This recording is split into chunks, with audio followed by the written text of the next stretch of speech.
Race for sheriff in Sacramento County has featured two longtime lawmen who consider themselves friends going head-to-head.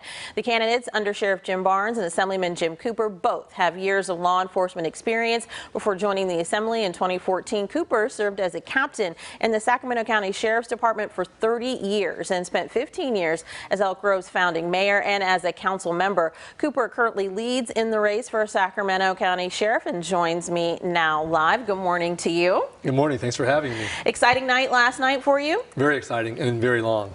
Definitely very long, so we really appreciate you joining us this morning. Right now, you are in the lead. I'm going to guess that you and your camp would say this is exactly where you expected to be. 100%. We had a plan, we followed our plan, and so far it's working out and really sticking to it. And as politics is different, it's a off year, so voter turnout's low, so we took that into account. And then when you say you stuck to the plan, what was the plan? What was the most important part of that? What resonated with voters. We pulled the hell out of it and saw what was important to them and really focused on those issues. And the top thing was what? Was it crime? Was it homelessness? Crime and homelessness, those are big deals to people, and really they want transparency. They want law enforcement to go out there and enforce the laws, but also be transparent. Now, your friend, also your opponent in this particular race, is the current undersheriff, Jim Barnes. One of his critiques of you has been the fact that, like, you haven't been in law enforcement, forever. It's really not forever. So what would you say to that critique?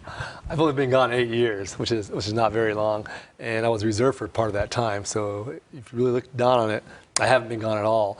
The Capitol, obviously downtown, we make the laws that involve law enforcement. I've been very effective in making those laws and making sure that some of those laws don't harm the public or law enforcement. So I've been very active in that.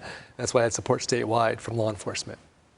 And you've also critiqued his camp for the fact that the current sheriff, you say, and then also Mr. Barnes, haven't come to the Capitol to advocate or testify on behalf of any particular law that could impact how policing happens in Sacramento County or draw down funds to Sacramento County through some of the different programs the state implements. Why do you feel like that kind of partnership is so critical? Well, they're so out of touch, and that's really the big thing. Being down there, being engaged, it's the capital city, so a lot of that, what goes on here, reverberates. So think about this. All the staff in the legislature live in Sacramento.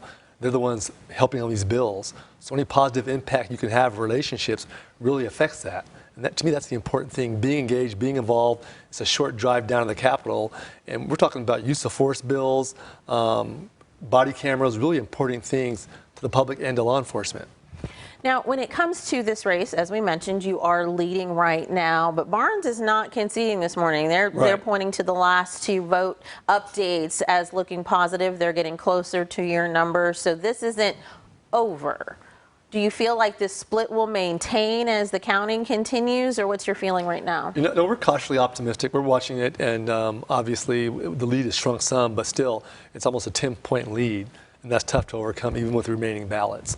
So I think the people wanted a change, and they're voicing what they wanted through the ballot box.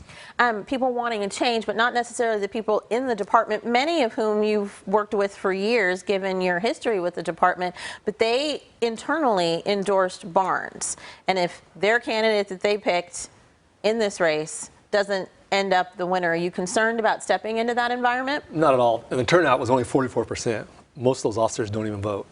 And in the internal polling. In the internal poll, they didn't vote on that. So I'm not really worried about that. I think when I bring my experience, my leadership, my relationships, it really makes a difference. And being involved, they don't want an absentee sheriff. They want someone that's involved, engaged, and really making the important decisions day in and day out that impact the department. If this comes out in your favor in the end, when all the votes are counted, then the election is certified, job number one is what? What's the first thing you do? First thing I do, homelessness and repair relationships.